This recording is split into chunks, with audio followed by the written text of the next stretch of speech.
सुपरियो मेरी तरफों मेरी फैमिली की तरफों ते नीदरलैंड की कलीसिया की तरफों सारे फेसबुक ते यूट्यूब ते कलाम सुनने वाले नूं सलाम पहुंचे। उसकी सलामती तुहाडी उत्ते होवे, तुहाडी आल औलाद दी उत्ते होवे ते भलियो उस सलामती दा शहजादा है ते उहदियां गल्लां नूं बड़ी ध्यान नाल तवज्जो नाल सुन लईए,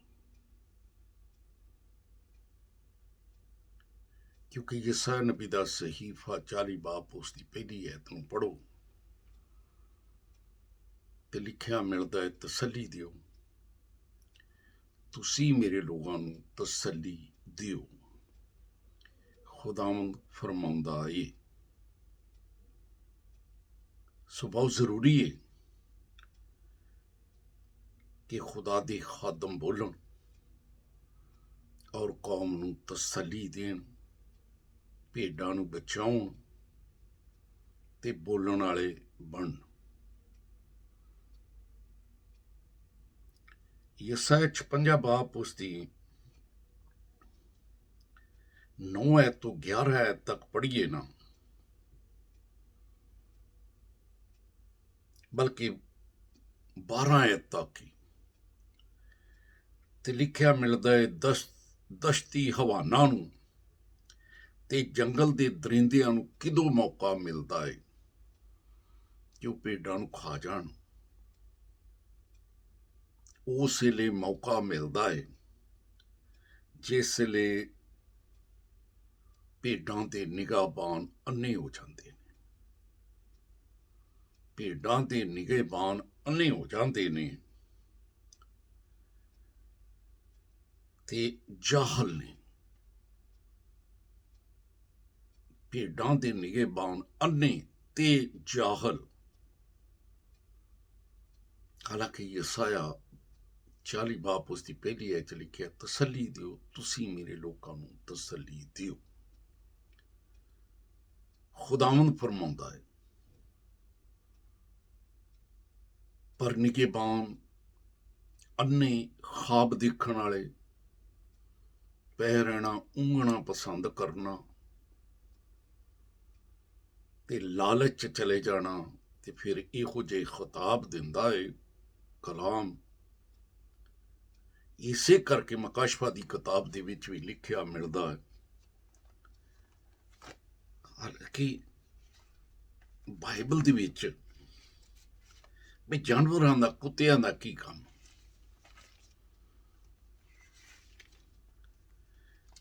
लेकिन मकाशफा की किताब इस गल नूं बयान करदी है जिसले 22 बाप नूं पढ़िया जाता है।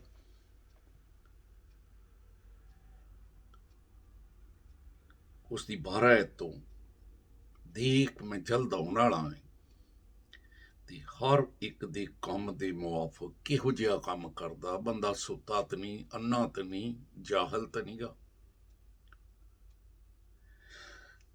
ते लिखिया, देख मैं जल्द आ रहा ते हर एक दे काम दे मुआफक देण लई अजर मेरे कोल है।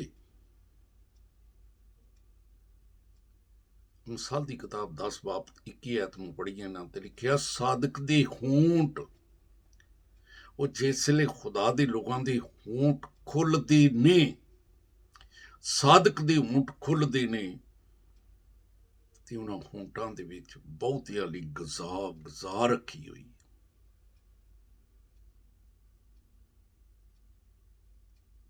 इस गज़ा नूं वंडण लई मरकस की अंजील 16 बाब 14 ऐत तो पढ़ो ते वो अपनी खुराक खांदे पे सी। लिखिया, 11 शागिर्द रह गए सी। मौत, कबर, सलीब तो फतह पाउण तो बाद की गल है। शागिर्द खाना खाण बैठे आ, खुदावंद यसू मसीह उन्हां दे दरमियान चला गया ते लिखिया, उन्हां नूं मलामत करन दिया है ते कहण दिया, उठो, सारी खलक दे सामने अंजील दी मनादी करनी है। सारी खलक नूं ਤੁਸੀਂ ਕਲਾਮ ਪਹੁੰਚਾਉਣਾ ਹੈ, ਜ਼ਿੰਦਗੀ ਦੀ ਰੋਟੀ ਦੇਣੀ ਹੈ, ਆਪਣੇ ਹੋਂਠਾਂ ਨੂੰ ਖੋਲ੍ਹਣਾ ਹੈ। ਵਕਤ ਕਦੀ ਵੀ ਇਹ ਨਹੀਂ ਕਿ ਅੱਛਾ ਆਇਆ ਹੈ। ਯਰੂਸ਼ਲਮ ਦੇ ਵਿੱਚ ਹੀ ਨਬੀਆਂ ਨੂੰ ਸਲੀਬਾਂ ਦਿੱਤੀਆਂ ਗਈਆਂ, ਫੈਸਲੇ ਹੋਏ ਨੇ ਯਿਸੂ ਮਸੀਹ ਨੂੰ ਸਲੀਬ ਦੇ ਦਿਓ। ਨਬੀਆਂ ਨੂੰ ਬੜੀਆਂ ਬੜੀਆਂ ਜ਼ਿਆਦਤੀਆਂ ਹੋਈਆਂ, ਲੇਕਿਨ ਇਮਾਲ ਦੀ ਕਿਤਾਬ 6 ਬਾਬ 7 ਦੱਸਦੀ ਹੈ ਕਿ ਯਰੂਸ਼ਲਮ ਦੇ ਵਿੱਚ ਕਲਾਮ ਫੈਲਦਾ ਗਿਆ। ਉਹ ਫਿਰ ਪਰੇਸ਼ਾਨ ਨਹੀਂ ਹੋਏ, ਉਹਨਾਂ ਨੂੰ ਪਤਾ ਹੈ ਕਿ ਸਾਡੇ ਕੋਲ ਅੰਜੀਲ ਹੈ, ਸਾਡੇ ਕੋਲ ਜ਼ਿੰਦਗੀ ਦੀ ਰੋਟੀ ਹੈ। ਯਰੂਸ਼ਲਮ ਦੇ ਵਿੱਚ ਕਲਾਮ ਫੈਲਦਾ ਗਿਆ, ਉੱਥੇ ਫਿਰ ਸ਼ਾਗਿਰਦਾਂ ਦਾ ਸ਼ਮਾਰ ਵੱਧਦਾ ਗਿਆ ਤੇ ਕਾਹਨਾਂ ਦੀ ਬੜੀ ਗਰੋਹ, ਫਿਰ ਕਲਾਮ ਦੀ ਮੁਖਾਲਫਤ ਕਰਨ ਵਾਲੀ ਗਰੋਹ, ਕਾਹਨਾਂ ਦੀ ਬੜੀ ਗਰੋਹ ਮਸੀਹਤ ਦੇ ਜਿਹੜੀ ਖਿਲਾਫ ਸੀ, ਦੀਨ ਦੇ ਤਹਿਤ ਦੇ ਵਿੱਚ ਹੋ ਗਈ। ਕਿਸ ਵਜ੍ਹਾ ਨਾਲ? ਕਿਉਂਕਿ ਕਲਾਮ ਫੈਲਦਾ ਗਿਆ। ਸੋ ਭਲਿਓ ਕਲਾਮ ਫੈਲਾਓ। ਯਸਾਇਆ 62 ਬਾਬ 6 ਚ ਲਿਖਿਆ, ਐ ਯਰੂਸ਼ਲਮ, ਮੈਂ ਤੇਰੀਆਂ ਦੀਵਾਰਾਂ ਦੇ ਉੱਤੇ ਨਿਗਹਿਬਾਨਾਂ ਨੂੰ, ਅੰਨਿਆਂ ਨੂੰ ਨਹੀਂ, ਨਿਗਹਿਬਾਨਾਂ ਨੂੰ ਮੁਕੱਰਰ ਕੀਤਾ, ਤੇ ਇਹ ਨਿਗਹਿਬਾਨ ਦਿਨ ਤੇ ਰਾਤ ਕਦੀ ਖਾਮੋਸ਼ ਨਹੀਂ ਹੋਣਗੇ। ਐ ਖੁਦਾਵੰਦ ਦਾ ਜ਼ਿਕਰ ਕਰਨ ਵਾਲਿਓ, ਕਦੀ ਖਾਮੋਸ਼ ਨਾ ਹੋਇਓ। ਇਹ ਕੰਮ ਹੈ ਸਾਡਾ, ਕਿਉਂਕਿ ਪਹਿਲਾ ਕਰੰਥੀਓ 15 ਬਾਬ 58 ਚ ਲਿਖਿਆ ਹੈ, ਸਾਬਤ ਕਦਮ ਹੋਵੋ। ਉਹ ਲੂਲੀ ਲੰਗੜੀ ਮਨਾਦੀ ਖੁਦਾ ਨੂੰ ਪਸੰਦ ਕੋਈ ਨਹੀਂ ਗਈ। ਸਾਬਤ ਕਦਮ ਹੋਵੋ ਤੇ ਕਾਇਮ ਹੋਵੋ। ਤੇ ਰਸੂਲ ਕਹਿੰਦਾ, ਰੱਬ ਦੇ ਕੰਮ ਚ ਹਮੇਸ਼ਾ, ਰੱਬ ਦੇ ਕੰਮ ਵਿੱਚ ਹਮੇਸ਼ਾ ਅਫਜ਼ਾਇਸ਼ ਕਰਿਓ। ਤੇ ਇਹ ਜਾਣਦੇ ਹੋ ਕਿ ਜਿਹੜੀ ਮਿਹਨਤ ਤੁਸੀਂ ਰੱਬ ਦੇ ਕੰਮ ਚ ਕਰਨੀ ਹੈ, ਉਹਦਾ ਫਾਇਦਾ ਮਿਲਣਾ ਹੈ। ਆਓ ਫਿਰ ਕਲੀਸਿਆ ਵਾਲੀ ਮੈਦਾਨ ਦੇ ਵਿੱਚ ਆਈਏ, ਅਫਜ਼ਾਇਸ਼ ਕਰੀਏ। ਸਾਬਤ ਕਦਮ, ਸਾਡੇ ਪੈਰ ਹੀ ਕੋਈ ਨਹੀਂ। ਉਹ ਬੁਜ਼ਦਲ ਲੋਕ ਤੇ ਖੁਦਾ ਦੀ ਬਾਦਸ਼ਾਹੀ ਦੇ ਵਿੱਚ ਜਾਣਾ ਹੀ ਕੋਈ ਨਹੀਂ ਹੈ। ਇਸ ਕਰਕੇ ਭੇਡਾਂ ਲਈ ਖੜੇ ਹੋਣਾ ਪਏਗਾ। ਯਸਾਇਆ 62 ਬਾਬ ਨੂੰ ਪੜ੍ਹ ਕੇ ਵੇਖੋ, ਦੀ ਪਹਿਲੀਆਂ 3 ਐਤਾਂ ਲਿਖਿਆ, ਸਿਯੋਨ ਦੀ ਖਾਤਰ ਮੈਂ ਚੁੱਪ ਨਹੀਂ ਰਵਾਂਗਾ, ਸਿਯੋਨ ਦੀ ਖਾਤਰ ਮੈਂ ਚੁੱਪ ਨਹੀਂ ਰਵਾਂਗਾ, ਯਰੂਸ਼ਲਮ ਦੀ ਖਾਤਰ ਮੈਂ ਦਮ ਨਹੀਂ ਲਵਾਂਗਾ, ਜਦੋਂ ਤੱਕ ਉਹਦੀ ਸਦਾਕਤ ਨੂਰ ਦੀ ਤਰ੍ਹਾਂ ਨਾ ਚਮਕੇ ਤੇ ਉਸ ਦੀ ਨਜਾਤ ਰੋਸ਼ਨ ਚਰਾਗ ਦੀ ਤਰ੍ਹਾਂ ਜਲਵਾ ਕਰ ਨਾ ਹੋਵੇ। ਤੇ ਫਿਰ ਲਿਖਿਆ, ਕੌਮਾਂ ਦੇ ਉੱਤੇ ਤੇਰੀ ਸਦਾਕਤ ਤੇ ਬਾਦਸ਼ਾਹਾਂ ਦੇ ਉੱਤੇ ਹਕੀਕਤ ਖੁੱਲੇਗੀ। ਜ਼ਬੂਰ ਨੂੰ ਇਸ ਕਹਿੰਦਾ, ਕੌਮਾਂ ਆਈਆਂ ਜੋਸ਼ ਵਿੱਚ ਤੇ ਬਾਦਸ਼ਾਹੀਆਂ ਲੱਗੀਆਂ। ਬਾਦਸ਼ਾਹਾਂ ਦੇ ਉੱਤੇ ਤੇਰਾ ਪਿਆਰ, ਮੁਹੱਬਤ, ਸ਼ੌਕਤ, ਸਦਾਕਤ ਨਜ਼ਰ ਆਵੇਗੀ। ਤੇ ਫਿਰ ਲਿਖਿਆ, ਤੂੰ ਇੱਕ ਨਵੇਂ ਨਾਂ ਤੋਂ ਕਲਾਵੇਂਗੀ, ਨਵੇਂ ਨਾਂ ਤੋਂ, ਜਿਹੜਾ ਖੁਦਾ ਦੇ ਮੂੰਹ ਚੋਂ ਨਿਕਲੇਗਾ, ਤੇ ਤੂੰ ਖੁਦਾਵੰਦ ਦੇ ਹੱਥ ਵਿੱਚ ਜਲਾਲੀ ਤਾਜ ਤੇ ਸ਼ਾਹਾਨਾ ਅਫਸਰ,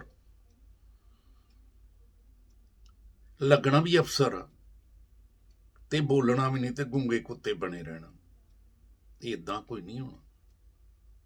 ਕਲਾਮ ਦੀ ਖਾਤਰ ਬੋਲਣਾ ਪਏਗਾ। ਜ਼ਬੂਰ ਨੂੰ ਇਸ ਕਹਿੰਦਾ, ਮੈਂ ਜਦ ਚੁੱਪ ਰਿਹਾ ਤਦ ਮੇਰੀ ਹੱਡੀਆਂ ਕੜਾਉਂਦੇ ਹੋਏ ਸਾਰਾ ਦਿਨ ਗਲ ਗਈਆਂ। ਯਰਮੀਆ 20 ਬਾਬ 7 ਤੋਂ ਪੜ੍ਹ ਕੇ ਵੇਖੋ, ਇਹ ਨਬੀ ਕਹਿੰਦਾ, ਖੁਦਾਵੰਦ ਤੂੰ ਮੈਨੂੰ ਤਰਕੀਬ ਦਿੱਤੀ ਹੈ, ਮੈਂ ਮੰਨ ਗਿਆ, ਕਿਉਂਕਿ ਤੂੰ ਤਵਾਨਾ ਸੀ, ਤੂੰ ਗਾਲਬ ਆਇਆ, ਪਰ ਮੈਂ ਦਿਨ ਭਰ ਹੰਸੀ ਦਾ ਬਾਇਸ ਬਣਨਾ, ਤੇ ਹਰ ਇੱਕ ਮੇਰੀ ਹੰਸੀ ਉਡਾਉਂਦਾ ਹੈ। ਕਿਉਂਕਿ ਮੈਂ ਜਦੋਂ ਕਲਾਮ ਕਰਨਾ ਵਾਂ, ਤੇ ਕਹਿੰਦਾ ਮੈਂ ਜ਼ੋਰ ਨਾ ਪੁਕਾਰਨਾ। ਮੈਂ ਜਦੋਂ ਕਲਾਮ ਕਰਨਾ, ਕਹਿੰਦਾ ਮੈਂ ਜ਼ੋਰ ਨਾ ਪੁਕਾਰਨਾ ਹੈ। ਤੇ ਕਹਿੰਦਾ ਮੈਂ ਤੇ ਗਜ਼ਬ ਤੇ ਹਲਾਕਤ ਦਾ ਐਲਾਨ ਕੀਤਾ।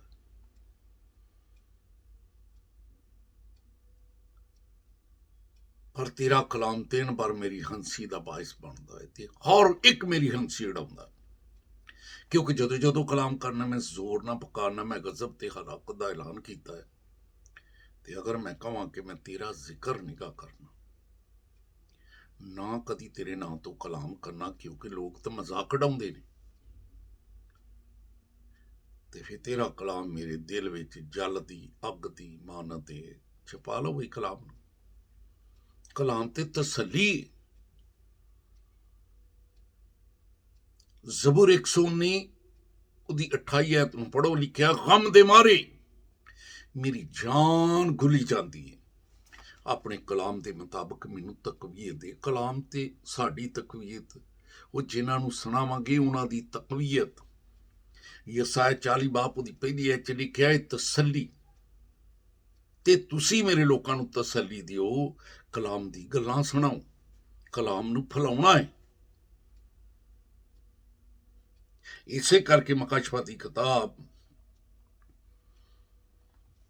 22 ਬਾਪ जिसले 12 तो पढ़िए तो लिखिया, देख मैं चलदा आ रहा ते हर एक दे कम दे मुआफक देन ली अजर मेरे कोल है। मैं अल्फा ते अमेगा, अव्वल ते आखिर, इब्तदा ते इंतहा वां ते मुबारक के ओ जड़े जामे धोंदे ने।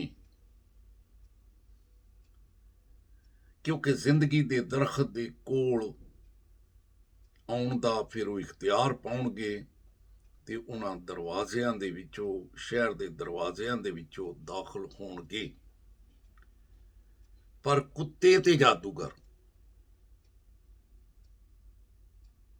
कुत्ते ते जादूगर। हुण यसाया नबी दी मार्फत इस राज नूं खोल दिता गया सीगा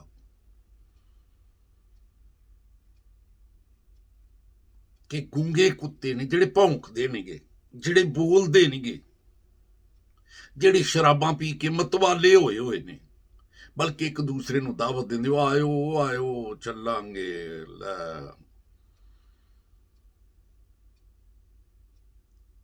जिहड़े रज के बोलदे नहींगे, ऊंघना पसंद करते ने। सो लिखिया है, मगर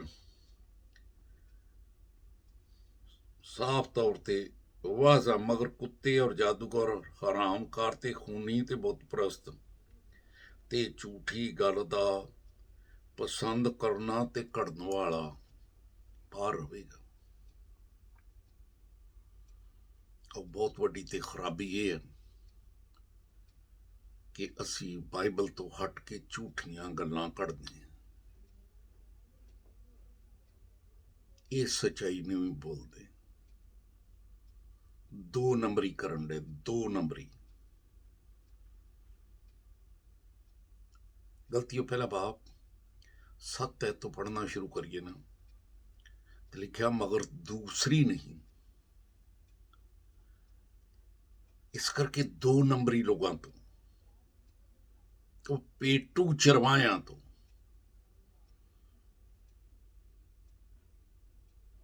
खुदा दी कलाम दे रोमियो 16 बाप 17 ते 18 तुम पढ़िए ते खुदा तरले मारदा, तरले पलूस रसूल दी मार्फत, क्योंकि वो इलची है।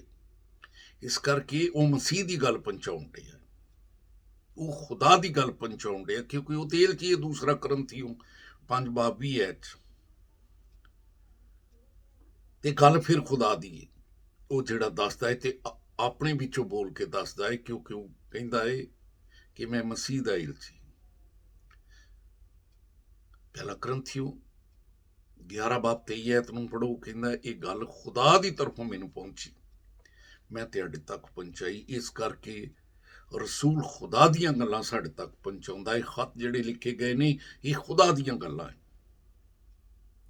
ते इस करके लिखिया जिहड़े लोग इस तालीम किहड़ी बाइबल दी तालीम दे बरखलाफ फुट पड़न ते ठोकर खाण दा बाइस बनदे ने, उन्हां नूं ताड़ दिया करो ते उन्हां तो किनारा ਓਏ ਅਸੀਂ ਜੱਫੇ ਮਾਰੇ ਝੂਠੀਆਂ ਤਨਜ਼ੀਮਾਂ ਨੂੰ, ਉਹਨਾਂ ਤੋਂ ਕਿਨਾਰਾ ਕਰਿਆ ਕਰੋ। ਤੇ ਲਿਖਿਆ ਇਸ ਤਰ੍ਹਾਂ ਦੇ ਲੋਕ ਸਾਡੇ ਖੁਦਾਵੰਦ ਯਿਸੂ ਮਸੀਹ ਦੀ ਨਹੀਂ, ਖੁਦਾਵੰਦ ਯਿਸੂ ਮਸੀਹ ਦੀ ਨਹੀਂ, ਸਾਫ਼ ਤੌਰ ਤੇ ਲਿਖਿਆ ਖੁਦਾਵੰਦ ਯਿਸੂ ਮਸੀਹ ਦੀ ਨਹੀਂ, ਬਲਕਿ ਪੇਟ ਦੀ ਖਿਦਮਤ ਕਰਦੇ ਨੇ ਤੇ ਚਿਕਨੀ ਚੋਪੜੀ ਗੱਲਾਂ ਨਾਲ ਸਾਦਾ ਦਿਲਾਂ ਨੂੰ ਬਹਕਾਉਂਦੇ ਪਏ ਨੇ, ਕਿਉਂਕਿ ਪੇਟ ਦੀ ਖਿਦਮਤ ਹੈ, ਝੂਠੀਆਂ ਤਨਜ਼ੀਮਾਂ ਦੀ ਖਿਦਮਤ है। गलतियों पहला बाप 7 च लिखा मगर दूसरी नहीं, अलबत्ता बाज ऐसे हैं जो तुम्हें घबरा देते और मसीह की खुशखबरी को बिगाड़ना। कुछ लोग मसीह की खुशखबरी ਨੂੰ ਵਿਗਾੜਨ ਲਈ ਖਾਦਮ ਬਣੇ ਹੋਏ ਨੇ। ਤੇ ਲਿਖਿਆ ਮਸੀਹ ਦੇ ਖਾਦਮਾਂ ਦੇ ਹਮ ਸ਼ਕਲ ਤੇ ਬਣ ਜਾਂਦੇ ਨੇ। ਤੇ ਉਹਨੇ ਆਖਿਆ ਕੋਈ ਵੱਡੀ ਗੱਲ ਨਹੀਂ ਜੀ, ਅਬਲੀਸ ਵੀ ਆਪਣੇ ਆਪ ਨੂੰ ਨਰਾਨੀ ਫਰਿਸ਼ਤੇ ਦਾ ਰੂਪ ਧਾਰ ਕੇ ਆ ਜਾਂਦਾ ਹੈ। ਇਸ ਕਰਕੇ ਪਛਾਣੀਏ, ਜੇ ਕਲਾਮ ਦੇ ਨਾਲ ਗੱਲਾਂ ਹੀ ਨਹੀਂ ਮਿਲਦੀਆਂ ਤੇ ਐਸੇ ਲੋਕਾਂ ਨੂੰ ਪਛਾਣੀਏ, ਬਲਕਿ ਕਿਨਾਰਾ ਕਿਨਾਰਾ ਕਰੀਏ ਝੂਠੀਆਂ ਤਨਜ਼ੀਮਾਂ ਤੋਂ। ਅੰਸਾਰ 27 ਬਾਬ 12 ਚ ਲਿਖਿਆ ਤੇ ਬਲਾਵਾਂ ਉਹ ਜਿਹੜੀਆਂ ਬੱਚੇ ਖਾਣ ਲਈ ਘਰਾਂ ਚ ਵੜਦੀਆਂ ਨੇ, ਲਿਆਓ ਬੱਚੇ ਨੂੰ ਬਪਤਿਸਮਾ ਦੇਈਏ, ਬੱਚੇ ਨੂੰ ਮੁਜਰਮ ਬਣਾਈਏ। ਤੇ ਬਾਈਬਲ ਚ ਲਿਖਿਆ ਹੁਸ਼ਿਆਰ ਬੰਦਾ ਤੇ ਬਲਾਂ ਨੂੰ ਦੇ ਕੇ ਛਿਪ ਜਾਂਦਾ ਹੈ, ਪਰ ਨਾਦਾਨ ਵੱਧਦੇ ਜਾਂਦੇ ਨੇ। ਗਲਤੀਓ ਪਹਿਲਾ ਬਾਪ 7 ਤੋਂ ਗੱਲ ਹੋ ਰਹੀ ਸੀ, मगर दूसरी नहीं, अलबत्ता बाज ऐसे हैं जो तुम्हें घबरा देते हैं, मसीह की खुशखबरी को बिगाड़ना चाहते। रसूल ने 8 आख्या चाहे असी होइए या आसमान दा फरिश्ता भी होवे, पर इस खुशखबरी तो इलावा केड़ी बाइबल दी खुशखबरी तो इलावा कोई होर को गल करेगा वो मलाउनी। ਤੇ ਆਓ ਫਿਰ ਪਛਾਣੀਏ ਕਿ ਸਾਡੇ ਘਰਾਂ ਦੇ ਵਿੱਚ ਕੌਣ ਆਉਂਦੇ ਨੇ। ਬਲਾਵਾਂ ਤੁਰੀਆਂ ਆਉਂਦੀਆਂ। ਖੁਦਾਵੰਦ ਯਿਸੂ ਮਸੀਹ ਨੇ ਆਖਿਆ ਸਫੇਦੀ ਫਿਰੀਆਂ ਹੋਈਆਂ ਕਬਰਾਂ ਨੇ, ਅੰਦਰ ਮੁਰਦਿਆਂ ਦੀਆਂ ਹੱਡੀਆਂ ਤੇ ਨਜਾਸਤ। ਅੰਦਰ ਕੀ ਬਈ? ਉਹ ਜਿਹੜਾ ਝੂਠ ਬੋਲਦੇ ਨੇ, ਉਹ ਬੱਚਿਆਂ ਨੂੰ ਬਪਤਿਸਮਾ ਦਿੰਦੇ ਨੇ, ਉਹ ਗਲਤ ਕੰਮ ਕਰਦੇ ਨੇ। ਦੂਸਰਾ ਕਰੰਥੀਓ 11 ਬਾਬ 13 ਤੋਂ ਪੜ੍ਹੀਏ ਤੇ ਲਿਖਿਆ ਮਿਲਦਾ ਹੈ, ਕਿਉਂਕਿ ਇਸ ਤਰ੍ਹਾਂ ਦੇ ਰਸੂਲ, ਇਸ ਤਰ੍ਹਾਂ ਦੇ ਲੋਕ ਝੂਠੇ ਰਸੂਲ, ਕਿਉਂਕਿ ਕਲਾਮ ਤੋਂ ਹਟ ਕੇ ਗੱਲਾਂ ਕਰਦੇ ਨੇ, ਕਲਾਮ ਤੇ ਰਸਾਲ ਹੀ ਨਹੀਂ ਕਰਦੇ, ਉਹ ਤੇ ਆਪਣੀਆਂ ਗੱਲਾਂ ਚਿਕਨੀਆਂ ਚੋਪੜੀਆਂ। ਇਸੇ ਕਰਕੇ ਲਿਖਿਆ ਹੈ ਇਸ ਤਰ੍ਹਾਂ ਦੇ ਲੋਕ ਝੂਠੇ ਰਸੂਲ ਤੇ ਦਗਾਬਾਜ਼ੀ ਨਾਲ ਕੰਮ ਕਰਨ ਵਾਲੇ ਨੇ, ਦਗਾਬਾਜ਼ੀ ਨਾਲ, ਤੇ ਆਪਣੇ ਆਪ ਨੂੰ ਮਸੀਹ ਦੇ ਰਸੂਲਾਂ ਦੇ ਹਮ ਸ਼ਕਲ ਤੇ ਬਣਾ ਲੈਂਦੇ ਨੇ। ਤੇ ਕੋਈ ਏਡੀ ਵੱਡੀ ਗੱਲ ਨਹੀਂ, ਕੁਛ ਅਜਬ ਨਹੀਂ। ਸ਼ੈਤਾਨ ਵੀ ਆਪਣੇ ਆਪ ਨੂੰ ਨਰਾਨੀ ਫਰਿਸ਼ਤਾ ਦਾ ਹਮ ਸ਼ਕਲ ਬਣਾ ਲੈਂਦਾ ਏ। ਤੇ ਅਗਰ ਉਹਦੇ ਖਾਦਮ ਰਾਸਤਬਾਜ਼ੀ ਦੇ ਖਾਦਮਾਂ ਦੇ ਹਮ ਸ਼ਕਲ ਬਣ ਜਾਂਦੇ ਨੇ, ਕੋਈ ਏਡੀ ਵੱਡੀ ਗੱਲ ਨਹੀਂ, ਪਰ ਉਹਨਾਂ ਦਾ ਅੰਜਾਮ ਉਹਨਾਂ ਦੇ ਕੰਮਾਂ ਦੇ ਮੁਆਫਕ ਹੋਏਗਾ, ਕਿਉਂਕਿ ਉਹਨਾਂ ਬਾਈਬਲ ਦੀ ਮੁਖਾਲਫਤ ਕੀਤੀ। ਚੁੱਕੀ ਬਾਈਬਲ। ਯਸਾਇਆ 48 ਬਾਬ 10 ਚ ਲਿਖਿਆ ਜਿਹੜਾ ਖੁਦਾ ਦਾ ਕੰਮ ਫਿਰ ਬੇਪਰਵਾਹੀ ਨਾ ਕਰਦਾ ਏ ਤੇ ਆਪਣੀ ਤਲਵਾਰ ਜਿਹੜੀ ਉਹਨੇ ਚੁੱਕ ਲਈਏ ਤੇ ਇਹਨੂੰ ਠੂਠਾ ਸਮਝ ਲਿਆ ਤੇ ਮੰਗਣ ਚੜ ਪਿਆ। ਇਹ ਠੂਠਾ ਨਹੀਂ, ਹਾਂ ਇਹਨੂੰ ਚਲਾਵੋ। ਪਹਿਲਾ ਕਰੰਥੀਓ 9 ਬਾਬ 14 ਦੇ ਵਿੱਚ ਲਿਖਿਆ ਏ ਖੁਦਾ ਨੇ ਮੁਕਰਰ ਕੀਤਾ। ਤੇ ਕੀ ਮੁਕਰਰ ਕੀਤਾ? ਕਿ ਜਿਹੜਾ ਖੁਸ਼ਖਬਰੀ ਸੁਣਾਵੇਗਾ ਉਹ ਖੁਸ਼ਖਬਰੀ ਦੇ ਵਸੀਲੇ ਗੁਜ਼ਾਰਾ ਕਰੇਗਾ। ਇਹ ਤੁਹਾਡਾ ਗੁਜ਼ਾਰੇ ਦਾ ਸਵਾਬ ਵੀ ਬਣ ਸਕਦੀ, ਪਰ ਜਾਨਾਂ ਤੇ ਬਚਾਓ। ਹੱਕ ਹੈ ਤੁਹਾਨੂੰ ਹਦੀਆ ਖਾਣ ਦਾ, ਪਰ ਕੰਮ ਤੇ ਕਰੋ। ਤੇ ਜੇ ਇਹਨੂੰ ਠੂਠਾ ਸਮਝ ਕੇ ਚੁੱਕਿਆ ਤੇ ਠੂਠਾ ਨਹੀਂਗਾ, ये रूह दी तलवार है। और यरमिया 48 बाब 10 च लिखिया ਜਿਹੜਾ खुदा ਦਾ ਕੰਮ ਬੇਪਰਵਾਹੀ ਨਾ ਕਰਦਾ ਏ ਤੇ ਆਪਣੀ ਤਲਵਾਰ ਨੂੰ ਜਿਹੜੀ ਉਹਨੇ ਚੁੱਕ ਤੇ ਲਈ ਏ ਖੂਨ ਰੇਜ਼ੀ ਤੋਂ ਬਾਅਦ ਰੱਖਦਾ ਏ ਉਹ ਮਲਾਉਨ ਹੋਵੇਗਾ। ਇਹਨੂੰ ਚੁੱਕੀਏ।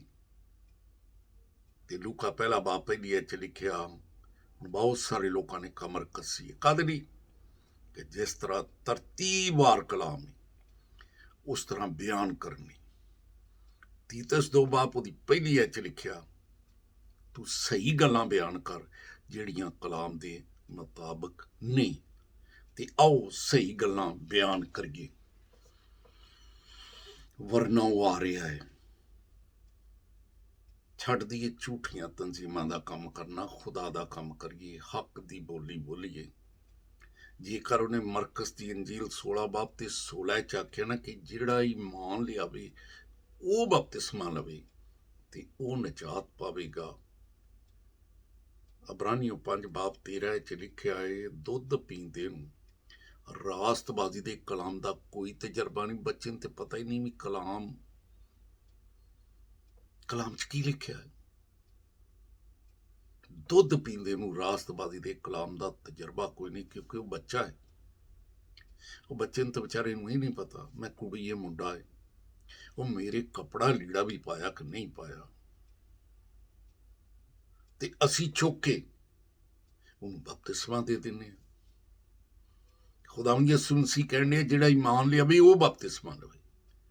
ਅਸੀਂ ਖੁਦਾਵੰਦ ਯਿਸੂ ਮਸੀਹ ਦੀ ਗੱਲ ਨੂੰ ਹੀ ਰੱਦ ਕਰ ਦਿੰਦੇ, ਆਪਣੀਆਂ ਮਨਾਉਣੇ, ਝੂਠੀਆਂ ਤਨਜ਼ੀਮਾਂ ਦੀਆਂ ਸੁਣਾਉਣੇ, ਬਾਈਬਲ ਨੂੰ ਠੂਠਾ ਸਮਝ ਕੇ ਦਿਹਾੜੀ ਪਾਉਣ ਲਈ ਨਿਕਲਨੇ ਆ। ਖੁਦਾ ਨੇ ਬਾਈਬਲ ਦਾ ਹਿਸਾਬ ਲੈਣਾ ਹੈ, ਆਪਣੇ ਸਿਰਾਂ ਨੂੰ ਝੁਕਾਵਾਂਗੇ। ਖੁਦਾਮ ਤੇਰਾ ਖਾਦਮ ਹੁੰਦਿਆਂ ਜਿਹੜਾ ਕਲਾਮ ਤੂੰ ਮੈਨੂੰ ਦਿੱਤਾ ਉਸ ਕਲਾਮ ਨੂੰ ਪੂਰੀ ਦਿਆਨਦਾਰੀ ਨਾਲ ਮੈਂ ਤੇਰੇ ਲੋਕਾਂ ਤੱਕ ਪਹੁੰਚਾਇਆ। ਤੇਰਾ ਕਲਾਮ ਬੰਦ ਜ਼ਿਹਨਾਂ ਨੂੰ ਖੋਲਦਾ, ਜਦੋਂ ਜ਼ਿਹਨ ਖੋਲਦੇ ਨੇ ਲੋਕ ਕਿਤਾਬੇ ਮੁਕੱਦਸ ਦੀਆਂ ਗੱਲਾਂ ਨੂੰ ਸਮਝਦੇ ਨੇ ਕਿਉਂਕਿ ਤੇਰਾ ਬੰਦਾ ਮੁਕੱਦਸ ਪਤਰਸ ਪਹਿਲਾ ਬਾਬ ਤੇ ਪਹਿਲਾ ਹੀ ਹੈ ਬਾਬ ਪਹਿਲਾ ਪਤਰਸ ਪਹਿਲਾ ਹੀ ਬਾਬ ਤੇ 9 ਵਿੱਚ ਕਹਿੰਦਾ ਸਾਡੇ ਤੇ ਇਮਾਨ ਦਾ ਮਕਸਦ ਰੂਹਾਂ ਦੀ ਨਿਜਾਤ ਤੇ ਰੂਹਾਂ ਬਰਬਾਦ ਕਰਨਾ ਨਹੀਂ ਬਲਕਿ ਰੂਹਾਂ ਦੀ ਨਿਜਾਤ ਹੈ। ਅਸੀਂ ਬਾਈਬਲ ਲੈ ਕੇ ਜਾਈਏ ਤੇ ਰੂਹਾਂ ਬਚਣ, ਰੂਹਾਂ ਨਿਜਾਤ ਪਾਉਣ, ਹੱਕ ਦੀ ਬੋਲੀ ਬੋਲੀਏ ਤੇ ਕੰਮ ਕਰੀਏ ਤੇ ਤੇਰੇ ਨਾਲ ਮਿਲ ਕੇ ਕਰੀਏ, ਝੂਠੀਆਂ ਤਨਜ਼ੀਮਾਂ ਨਾਲ ਮਿਲ ਕੇ ਕੰਮ ਨਾ ਕਰੀਏ। ਤੇ ਤੂੰ ਰਾਜ਼ਕ ਕੇ ਤੂੰ ਆਖਿਆ ਏ ਕਿ ਜੇ ਤੂੰ ਖੁਸ਼ਖਬਰੀ ਸੁਣਾਵੇਂਗਾ ਤੇ ਮੈਂ ਤੇਰੇ ਲਈ ਮੁਕਰਰ ਕੀਤਾ ਹੈ ਕਿ ਤੂੰ ਇਹਦੇ ਵਸੀਲੇ ਗੁਜ਼ਾਰਾ ਕਰਾਂਗਾ। ਇਸ ਕਰਕੇ ਤੇਰੇ ਤੇ ਇਮਾਨ ਰੱਖ ਕੇ, ਤਵੱਕਲ ਰੱਖ ਕੇ ਤੇਰਾ ਕੰਮ ਕਰੀਏ ਤੇ ਭੇਡਾਂ ਨੂੰ ਬਚਾਈਏ ਤੇ ਕਲਾਮ ਨੂੰ ਬੋਲਣਾ ਸ਼ੁਰੂ ਕਰੀਏ। ਕਿਉਂਕਿ ਤੇਰਾ ਬੰਦਾ ਦਾਊਦ ਕਹਿੰਦਾ ਮੈਂ ਜਦ ਚੁੱਪ ਰਿਹਾ ਤਦ ਮੇਰੀ ਹੱਡੀਆਂ ਕੜਾਉਂਦੇ ਹੋਏ ਸਾਰਾ ਦਿਨ ਗਲ ਗਈਆਂ। ਹੱਕ ਦੀ ਬੋਲੀ ਬੋਲੀ, ਕਲਾਮ ਸੁਣਾਈਏ, ਅੰਜੀਲ ਸੁਣਾਈਏ, ਅੰਜੀਲੀ ਮਨਾਦ ਬਣੀਏ ਨਾ ਕਿ ਤਨਜ਼ੀਮੀ ਮਨਾਦ ਬਣੀਏ। ਬੇਔਲਾਦ ਜੋੜੇ ਔਲਾਦ ਜੈਸੀ ਬਰਕਤ ਦੇ ਨਾਲ ਨਵਾਜ਼ੇ ਜਾਣ, ਬਿਮਾਰ ਲੋਕ ਚੰਗਿਆਈ ਪਾਉਣ, ਬਦਰੂ ਗ੍ਰਿਫਤਾ ਲੋਕ ਆਜ਼ਾਦੀ ਪਾਉਣ, ਬੰਦ ਜ਼ੇਨ ਖੁੱਲਣ, ਲੋਕ ਅੰਜੀਲੀ ਮਨਾਦ ਬਣਨ, ਹੱਕ ਦੀ ਬੋਲੀ ਬੋਲਣ, ਆਪ ਬਚਣ, ਆਪਣੀਆਂ ਨਸਲਾਂ ਨੂੰ ਬਚਾਉਣ। ਇਹ ਸਭ ਕੁਝ ਮੰਗਣਾ ਹੈ ਯਿਸੂ ਦੇ ਅਜ਼ੀਮ ਤੇ ਜਲਾਲੀ ਨਾਂ ਦਾ ਵਾਸਤਾ ਦੇ ਕੇ, ਆਮੀਨ।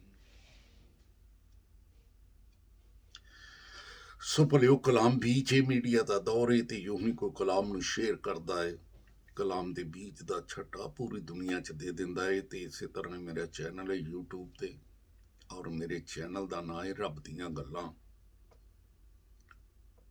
ਚੰਗੀਆਂ ਲੱਗਣ ਲਾਇਕ ਕਰਿਓ, ਬਾਈਬਲ ਦੀਆਂ ਗੱਲਾਂ ਹੈ ਹੀ ਚੰਗੀਆਂ, ਖਾਨਦਾਨਾਂ ਨੂੰ ਬਚਾਉਂਦੀਆਂ ਨੇ।